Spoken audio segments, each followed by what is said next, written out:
Olá, pessoas abençoadas. Que a paz de Jesus Cristo esteja com todos vocês. Então hoje eu convido vocês a fazer comigo o resumão do livro que passamos aí, o livro de 2 Reis.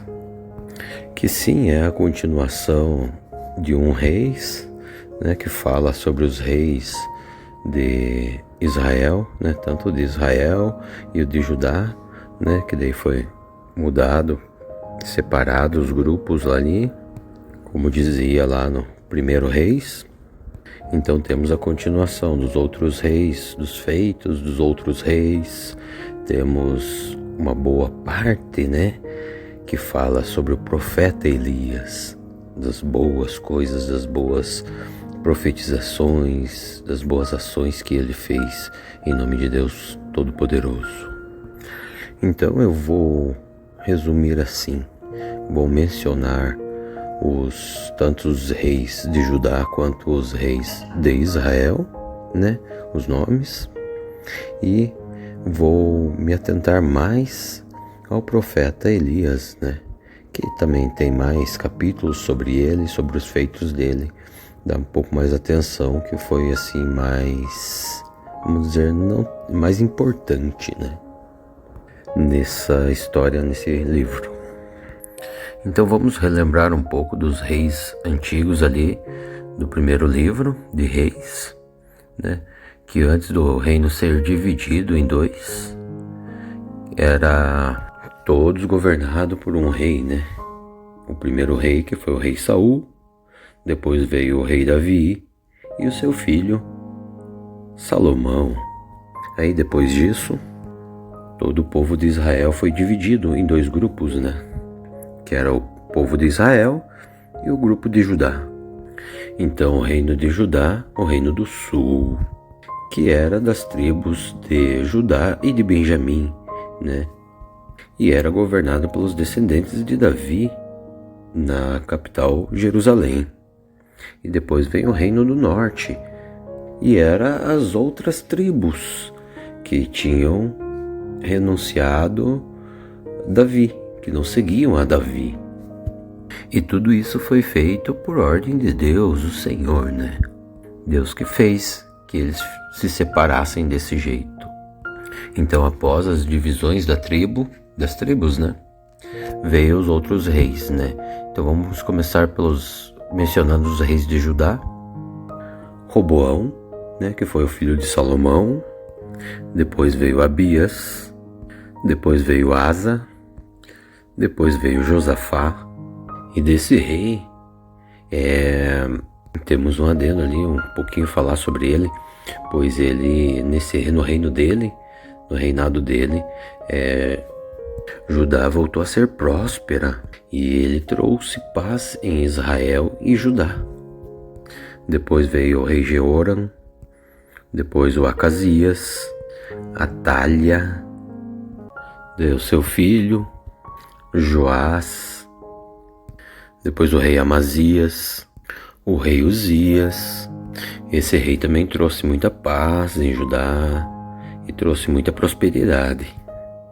Depois veio Jotão, então depois veio o rei Acás. E esse rei, e como na época dele havia muita guerra entre Israel, né, e eles, e também a Síria, né, com eles, ele foi e pediu ajuda ao rei Assírio. E assim acabou deixando o seu povo todo, né, o seu reinado todo dependente aos assírios, com dívida com eles, né. Depois veio Ezequias, daí veio Manassés, depois veio o rei Amon, o rei Josias. E o rei Josias também tem um pouco para falar dele, que antes dele, todos esses reis aí sempre faziam coisas erradas, né? Sempre estavam desobedecendo a Deus o Senhor, abandonando a Deus o Senhor e adorando muitos ídolos, né? E Josias foi um dos reis que mudou muito a história, né, do seu povo. Ele era muito temente a Deus o Senhor e fazia tudo para agradar a Deus o Senhor. Foi ele quem pegou e destruiu tudo, os postes ídolos, destruiu os altares pagãos, e acabou com aqueles sacerdotes pagãos, matou tudo, né? Ele foi um grande revolucionário. Mas que, não, bem dizer, não resolveu muita coisa, né? Porque quando ele morreu, o próximo rei também começou a pecar contra Deus e começou a voltar tudo na mesma, né? Abandonarem a Deus, o povo todo abandonando a Deus o Senhor, e Deus cada vez mais irado. Então daí veio Joacas, depois o rei Jeoaque, o rei Joaquim. Esse rei Joaquim também é interessante, porque ele foi tomado, o reino dele, e ele foi levado como prisioneiro. Ele e muitos outros, a maioria, né, da cidade, só ficou os mais pobres na cidade mesmo. Mas ele foi tomado como prisioneiro pelo rei da Babilônia. E o rei da Babilônia o prendeu lá, deixou muitos anos preso. E quando mudou o rei da Babilônia, ele ainda estava preso, ele ficou 37 anos e pouco preso lá. E quando mudou o rei da Babilônia, esse outro rei, é um nome estranho, eu não lembro do nome desse rei da Babilônia, ele soltou, foi muito bondoso com Joaquim. E Joaquim foi liberto e ainda começou a comer, a beber junto do rei da Babilônia. E o rei da Babilônia ainda deu uma mesada para ele todos os meses, para ele sobreviver. E esse rei foi muito interessante assim, esse rei da Babilônia, ele foi muito bondoso com o rei Joaquim. E depois veio o rei Zedequias. Então agora vamos mencionar alguns dos reis de Israel daquela época. Vieram meio juntinhos assim, um com o outro ali, né?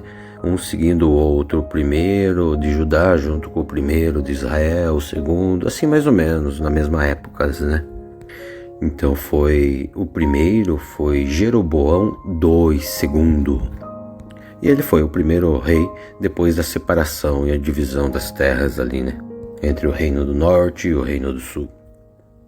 Depois veio Nadab, Baasa, depois veio o rei Elá, Zing, o rei Onri.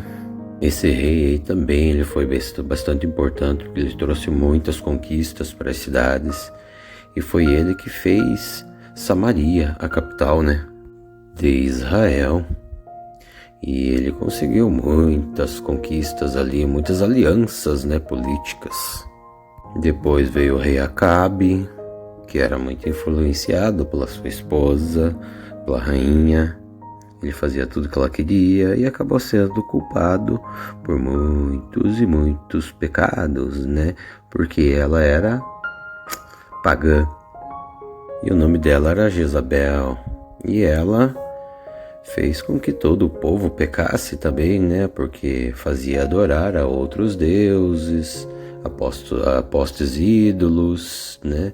E Deus ficou muito irado, né? Porque o povo todo estava abandonando a Deus e seguindo outros ídolos. Depois veio o rei Acasias, o rei Jorão, o rei Jeú. Esse daí ele era um oficial do exército, não era descendentes, né, de reis já. Ele era oficial, o qual ele assassinou o rei anterior, assassinou o rei Jorão e tomou seu lugar. E depois dele veio Jeoacas, depois o rei Jeoas, o rei Jeroboão II, o qual também trouxe muita prosperidade para Israel. Ele fez bons acordos, administrou muito bem, porém também pecou bastante contra Deus, abandonou muito a Deus, idolatrou muitos falsos deuses.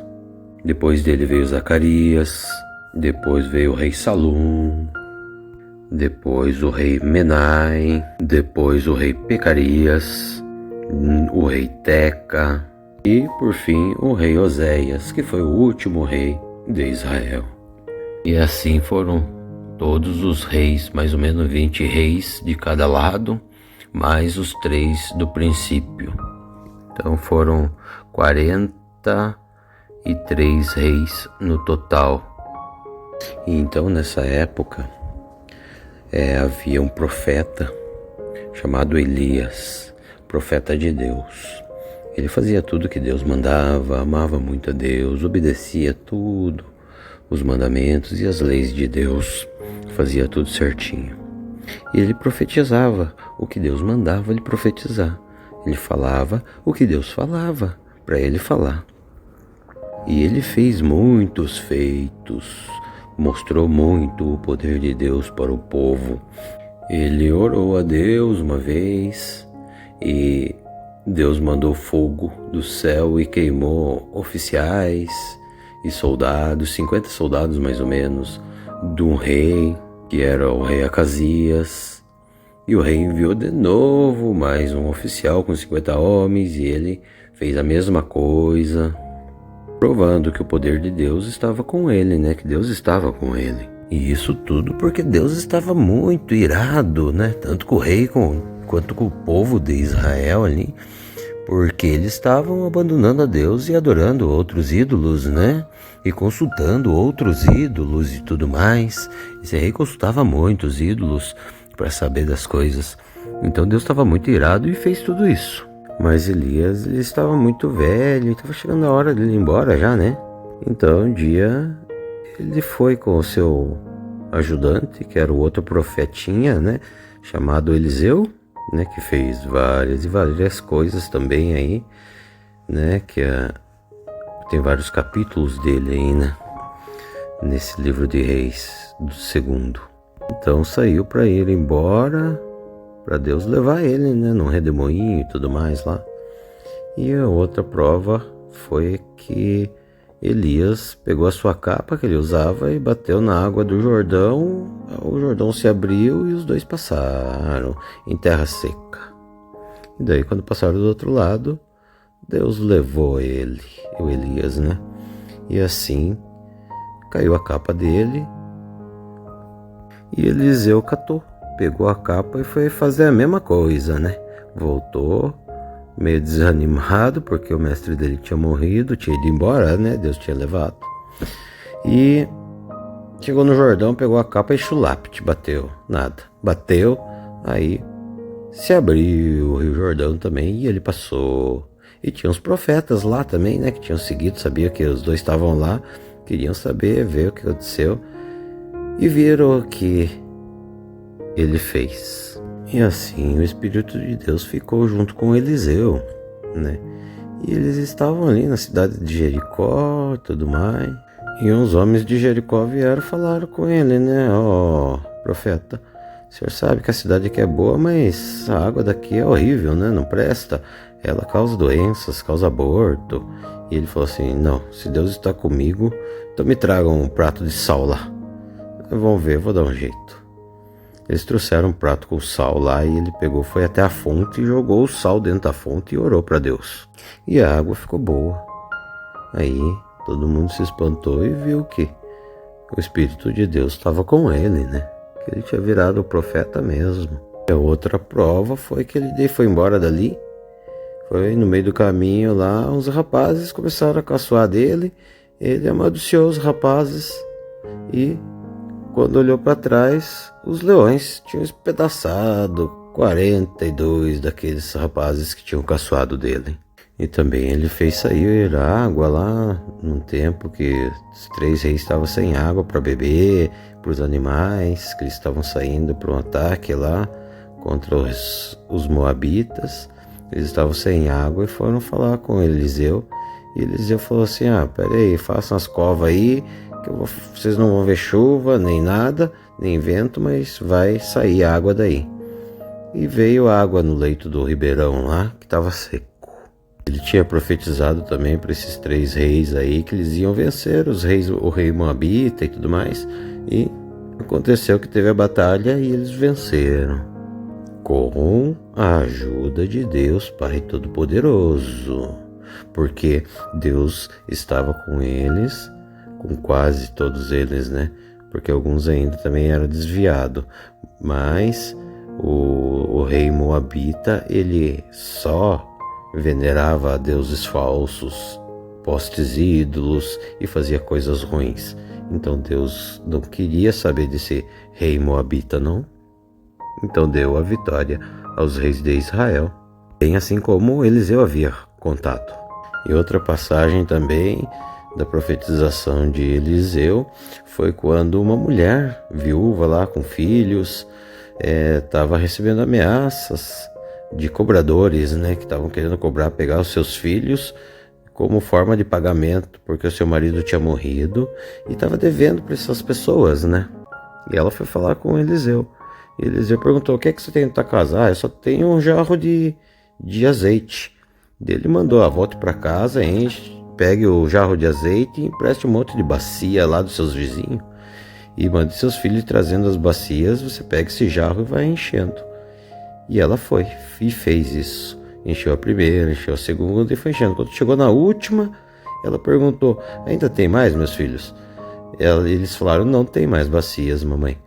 Então, o jarro parou de soltar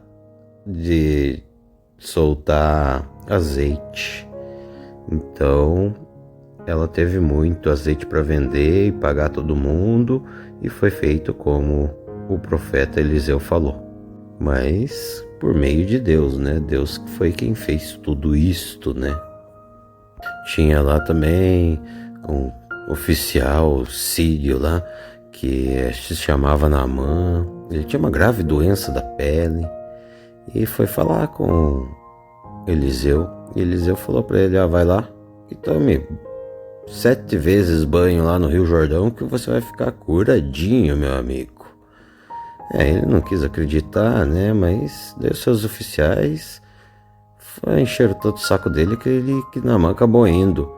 E quando ele saiu do rio, na 7ª mergulhada, saiu limpo, tudo bonito, até melhor do que ele era antes. Aí tá mais uma promessa de Deus na vida de Eliseu, o profeta. Naamã quis pagar Eliseu, né? E ele não quis aceitar de jeito nenhum. Mas Eliseu tinha um ajudante que se chamava Geazi. Ele olhou o sírio indo embora, Naamã indo embora, e foi atrás correndo lá na frente e falou: meu senhor resolveu aceitar o seu pagamento, me dá um tanto aí. Dele deu um bom valor lá pro ajudante de Eliseu. E quando chegou em casa, Eliseu sabia, né? Porque o Espírito de Deus estava ali, né? Dizendo tudo para ele. Falou pro seu ajudante: olha, você sabe, né? Que você fez errado. Você não era para ter pego nada, nenhum fio de cabelo. Então agora, como você pegou tudo isso, você vai pagar, e tua família também vai pagar. A doença que Naamã tinha vai pegar em você e na sua família. E dito e feito, quando ele saiu da casa de Eliseu, o ajudante, né, Geazi, ele estava com a doença na pele dele. A pele ficou tudo branquinha, que nem a neve. E outra passagem que a Bíblia conta, né, que esse livro conta, foi que ele morava junto com um grupo de profetas e a casa já estava pequena. E o grupo de profetas queria um lugar maior para morar. Foram com Eliseu lá próximo do Rio Jordão, cortaram umas árvores, né? E um deles, machadando lá, derrubou o machado dentro da água e o cabo ficou na mão. Só que o machado era emprestado. E então Eliseu falou assim: meu Deus, aonde que caiu, rapaz? E ele falou: ali, mostrou para Eliseu. Eliseu pegou, cortou um pedaço de pau e jogou aonde tinha caído o machado do rapaz, que tinha afundado no rio. O machado boiou. E o rapaz foi lá e pegou o machado de novo, né? Mais um dos feitos de Eliseu.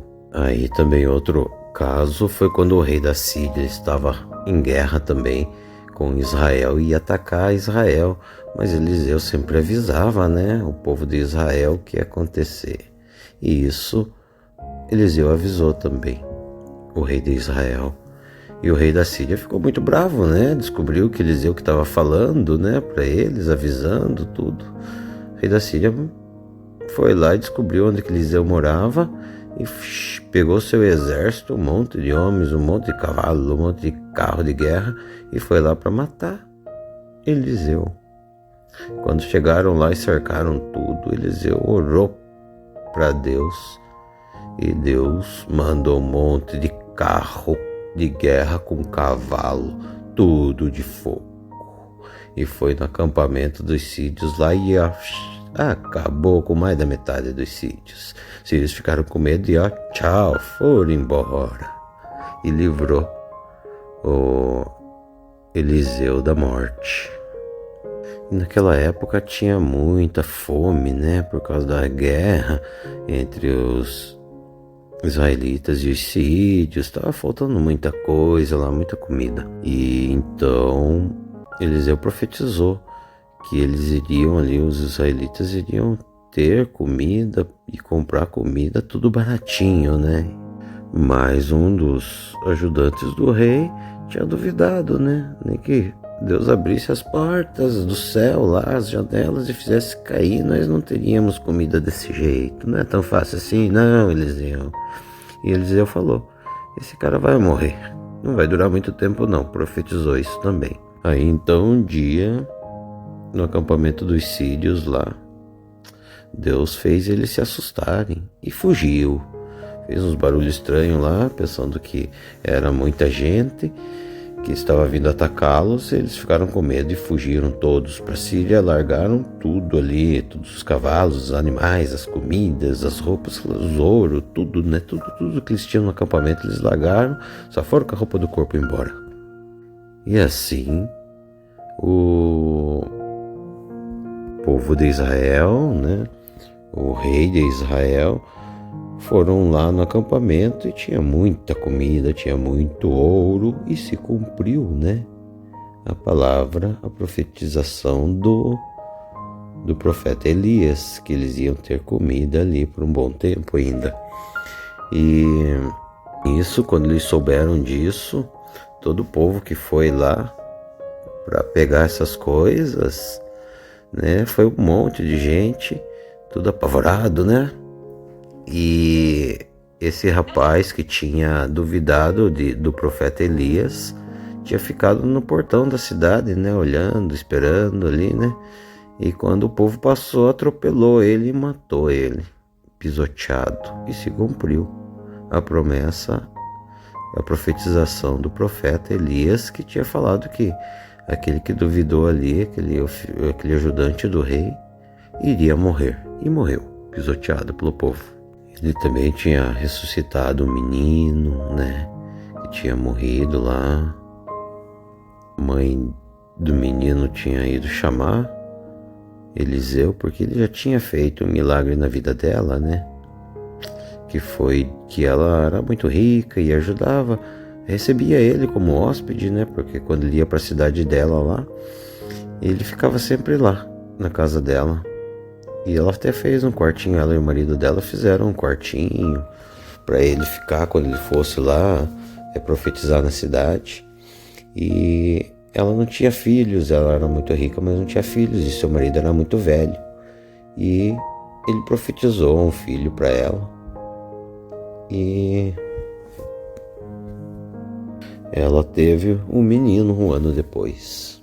E por um pouco mais de tempo também, passou um outro tempo, essa mesma mulher, daí ele ressuscitou o filho dessa mulher, né, que daí ficou com fortes dores de cabeça e acabou morrendo no colo da mãe.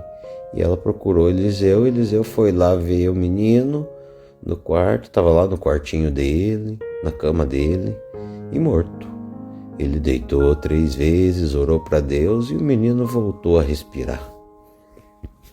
Esse foi mais uma prova do poder de Deus Todo-Poderoso, né?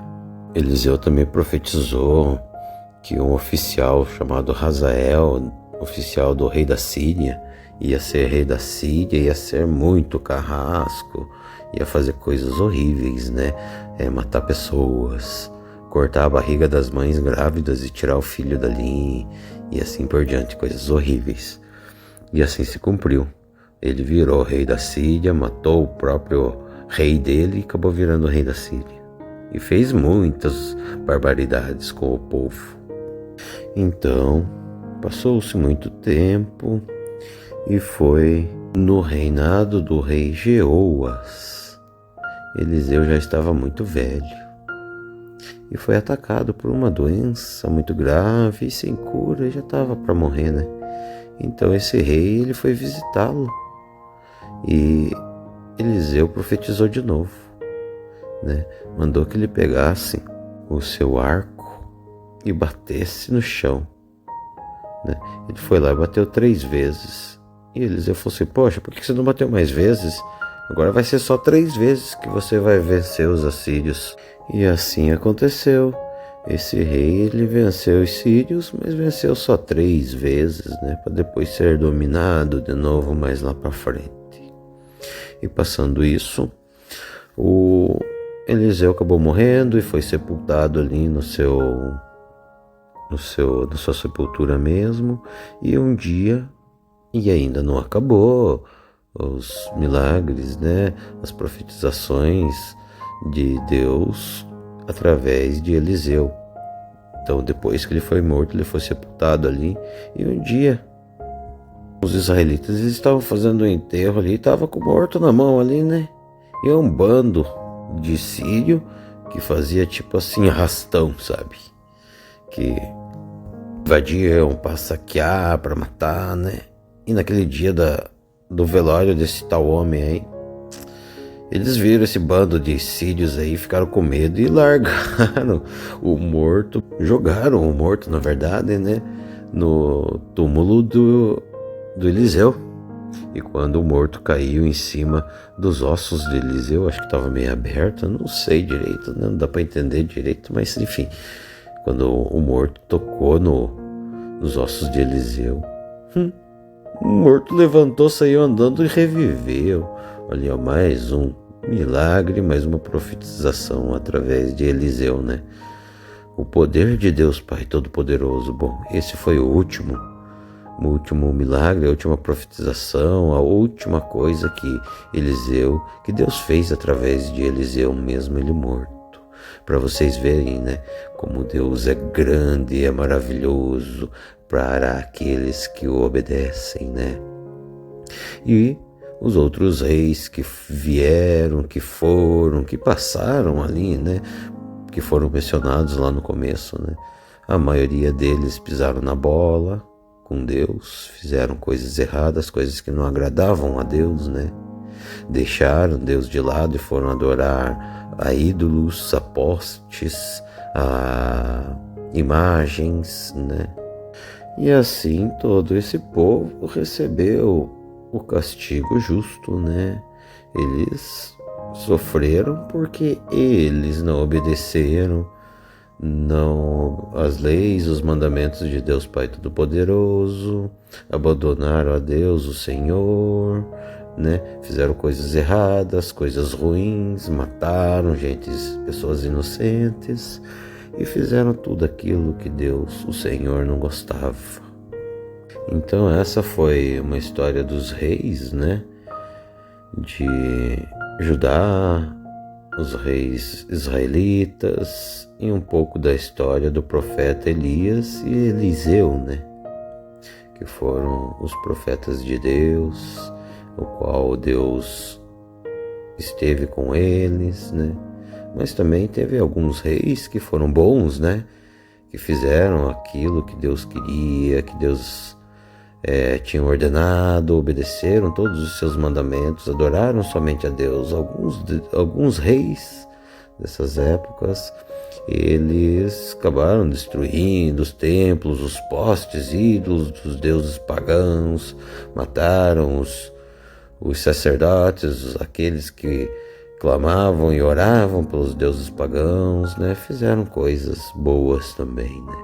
Mas a maioria foi contra Deus Pai Todo-Poderoso. A maioria fez coisas ruins e pagaram. E é por isso que até hoje, né, não existe mais rei e rainha, né? Os reis já foram extintos, porque Deus não permitiu mais isso, né, nas nossas vidas.